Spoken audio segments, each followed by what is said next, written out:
Stock market का शायद सबसे बड़ा, सबसे मुश्किल सवाल, एक स्टॉक को खरीदने का सही समय आखिर है क्या? हर इन्वेस्टर, चाहे नया हो या पुराना, इस एक सवाल से हमेशा जूझता है। तो आज हम इसी गुत्थी को सुलझाने की कोशिश करेंगे और जानेंगे कि किसी स्टॉक में कब और कैसे एंटर करना चाहिए। अब इसे समझने के लिए हम एक पिरामिड की तरह स्टेप बाय स्टेप आगे बढ़ेंगे। सबसे पहले फाउंडेशन में हम समझेंगे कि एक इन्वेस्टर के तौर पर हमारी पहचान क्या है।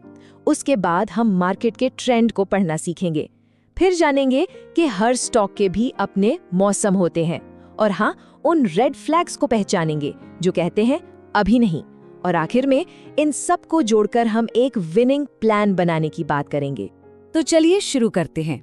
देखिए, किसी भी स्टॉक को एनालाइज करने से पहले ना सबसे जरूरी है खुद को एनालाइज करना।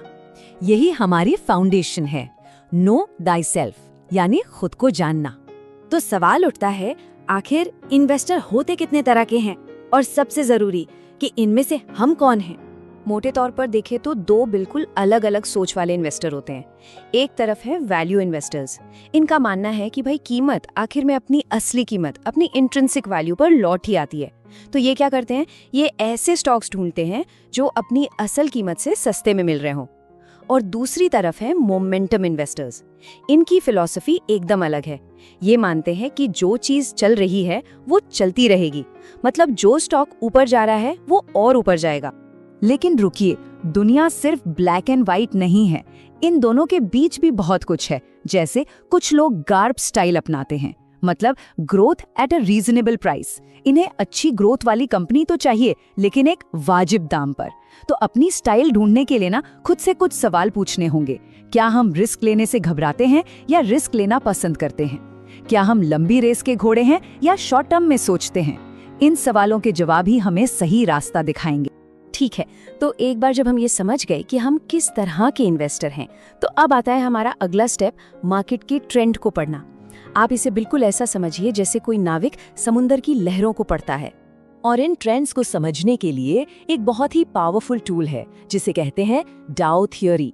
ये टेक्निकल एनालिसिस का एक फंडामेंटल कॉन्सेप्ट है जो मार्केट की चाल को 3 अलग अलग तरह के ट्रेंड्स में तोड़कर दिखाता है। ये एनालॉजी बहुत कमाल की है। सोचिए, मार्केट एक बहुत बड़ा समुंदर है। जो प्राइमरी ट्रेंड है, जो सालों साल चलता है, वो है समुंदर का ज्वार भाटा, यानी द टाइड। फिर आता है सेकेंडरी ट्रेंड, जो कुछ हफ्तों या महीनों का होता है। ये है लहरें, द वेव्स। और आखिर में जो रोजाना के छोटे मोटे उतार चढ़ाव हैं, वो हैं पानी की छोटी छोटी तरंगें, द रिपल्स। एक स्मार्ट इन्वेस्टर के लिए सबसे जरूरी क्या है? ज्वार की दिशा में तैर। तो सवाल ये है कि इस ज्वार को, इस मेन ट्रेंड को पहचाने कैसे? ये सुनने में जितना मुश्किल लगता है, देखने में उतना ही आसान है। जब मार्केट अप ट्रेंड में होता है तो वो लगातार हायर हाइज और हायर लोज बनाता है, मतलब हर नई चोटी और हर नई घाटी पिछली वाली से ऊंची होती है।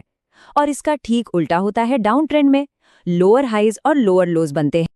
चलिए, थ्योरी बहुत हो गई, अब इसे रियल वर्ल्ड में देखते हैं। ये CDSL का चार्ट है और इसमें तीनों ट्रेंड्स एकदम साफ दिख रहे हैं।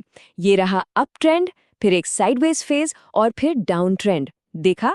एक बार जब आप जानते हैं कि क्या देखना है, तो इसे पहचानना कितना आसान हो जाता है। तो अब हम अपने पिरामिड में एक लेवल और ऊपर चढ़ते हैं। देखिए, जैसे पूरे मार्केट का एक साइकिल होता है ना, वैसे ही हर इंडिविजुअल स्टॉक का भी अपना एक लाइफ साइकिल होता है। आप इसे एक स्टॉक के 4 मौसम भी कह सकते हैं। इसे समझने के लिए वाइकॉफ मार्केट साइकिल एक बेहतरीन फ्रेमवर्क है। ये एक स्टॉक की जर्नी के 4 मेन फेजेस को दिखाता है।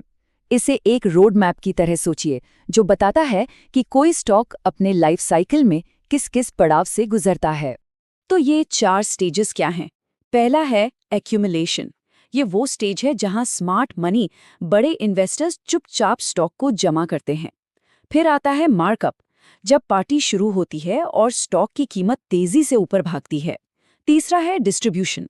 यहाँ पर स्टॉक अपने पीक पर होता है और स्मार्ट मनी धीरे धीरे अपना माल बेचना शुरू कर देता है। और आखिर में मार्कडाउन, जब कीमत गिरने लगती है। चलिए एक और रियल लाइफ एग्जाम्पल देखते हैं। ये सीक्वेंस साइंटिफिक का चार्ट है।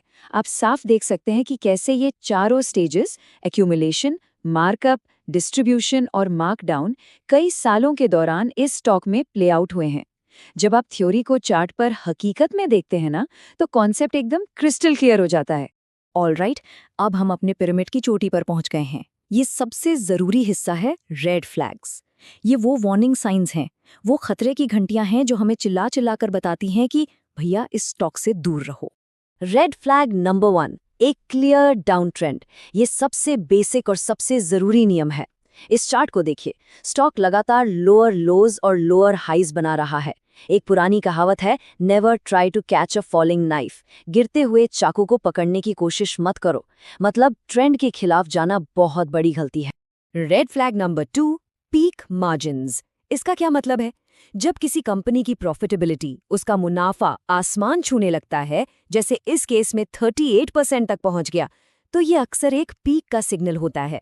क्योंकि सच तो ये है कि ऐसे रिकॉर्ड ब्रेकिंग मार्जिन्स को मेंटेन करना नेक्स्ट टू इम्पॉसिबल होता है। यहां से नीचे आने के चांसेस ज्यादा होते हैं। और रेड फ्लैग नंबर 3, हद से ज्यादा वैल्यूएशन। मतलब जब किसी स्टॉक का पीई रेशियो 92 जैसी ऊंचाइयों पर पहुंच जाए, तो ये एक बहुत बड़ी वार्निंग बेल है। सोचिए, इतनी महंगी कीमत पर खरीदने का मतलब है कि आपने गलती की कोई गुंजाइश ही नहीं छोड़ी। यहां से रिस्क बहुत ज्यादा बढ़ जाता है। तो हमने अपने पिरामिड के सारे लेवल्स को समझ लिया है। Investor type, market trend, stock cycle और रेड फ्लैग्स। अब वक्त है इन सब धागों को एक साथ बुनकर एक विनिंग प्लान बनाने का।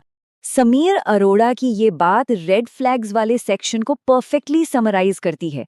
वो कहते हैं, इन्वेस्टिंग करते समय ऑब्वियस एक्सट्रीम से बचो। यही सिंपल लैंग्वेज में वैल्यूएशन की असली आर्ट है। मतलब चाहे वो मार्जिन्स हों या वैल्यूएशंस, किसी भी चीज की अति से बचना ही समझदारी है।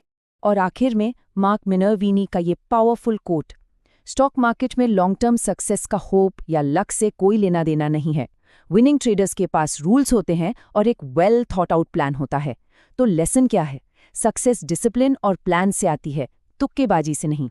तो इस पूरी बातचीत के बाद मैं एक सवाल के साथ छोड़ना चाहूंगा। आपके रूल्स क्या हैं?